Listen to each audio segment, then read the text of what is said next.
Tehran में हंगामा, शाह की आखिरी लड़ाई। 1979 का ईरान एक बारूद के ढेर जैसा था, बस फटने को तैयार। शाह के राज में देश बहुत तेजी से मॉडर्न हुआ, लेकिन सबको फायदा नहीं हुआ। अमीर और गरीब के बीच का फासला बढ़ता गया। रिलीजियस लीडर्स खुद को दरकिनार किया हुआ महसूस करने लगे। गुस्सा और बदलाव की चाहत ने विरोध को हवा दी। पूरे ईरान में प्रदर्शन भड़क उठे।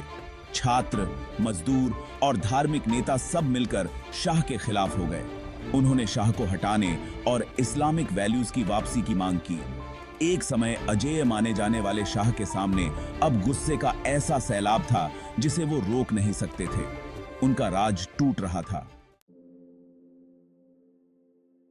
आयतुल्लाह की वापसी, एक राष्ट्र की जगी हुई उम्मीदें। इसी उथल पुथल में आए आयतुल्लाह खोमेनी। 15 साल के वनवास के बाद वो ईरान वापस आए एक हीरो की तरह। पेरिस से उन्होंने कैसेट टेप के जरिए अपने भड़काऊ भाषण भेजे थे। ये टेप पूरे ईरान में इस्लामिक रेवोल्यूशन का उनका संदेश फैलाते थे। लाखों लोग उनके हर शब्द को सुनते थे। खोमेनी के आने ने क्रांति में जान फूंक दी। उन्होंने इस्लामिक रिपब्लिक बनाने का आह्वान किया। उन्होंने शाह को पश्चिम की कठपुतली बताया। उनकी बातें उन लाखों लोगों के दिल को छू गईं जो एक अलग ईरान चाहते थे। अब इस क्रांति में एक नेता था और उनका विजन एकदम साफ था। काला शुक्रवार, जब तेहरान लाल हो गया। 8 सितंबर 1978 एक टर्निंग पॉइंट साबित हुआ। काला शुक्रवार, तेहरान में विरोध प्रदर्शन उग्र हो गए। शाह के सैनिकों ने निहत्थे प्रदर्शनकारियों पर गोलियां चला दी। सैकड़ों, शायद हजारों लोग मारे गए। सड़कों पर खून की नदियां बहने लगीं। इस कत्लेआम ने पूरी दुनिया को हिलाकर रख दिया। काले शुक्रवार का एक भयानक असर हुआ। शाह की बर्बरता सबके सामने आ गई। डर गुस्से में बदल गया। इस नरसंहार ने क्रांति को और भी उग्र बना दिया। लोगों को लगने लगा कि शाह अपनी सत्ता बचाने के लिए कुछ भी कर सकते हैं। समझौता नामुमकिन लगने लगा था। भाग 4, बंधक संकट। अमेरिका बंधक बना लिया गया। फरवरी 1979 में क्रांति की जीत हुई। शाह भाग गया। इस्लामिक रिपब्लिक का जन्म हुआ।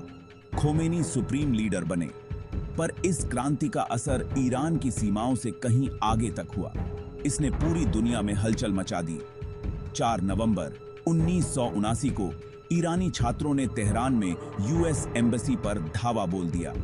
उन्होंने 52 अमेरिकियों को बंधक बना लिया। ये बंधक संकट 440 दिनों तक चला।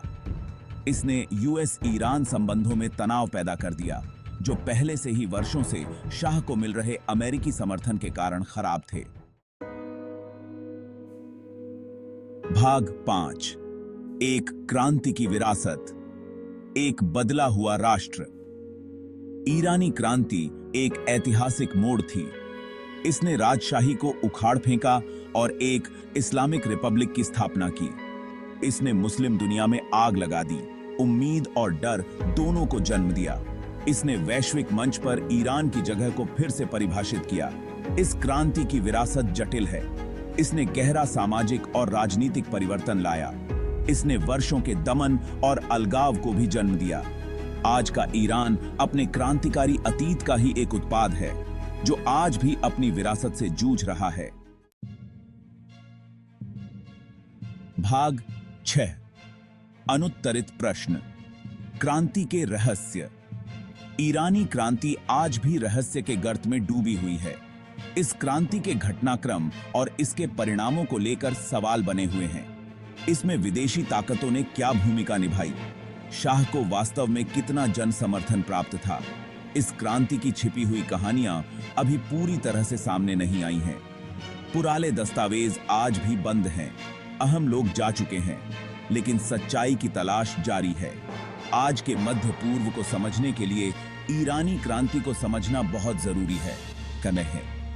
हमारे चैनल को लाइक, शेयर, कमेंट और सब्सक्राइब करना न भूलें।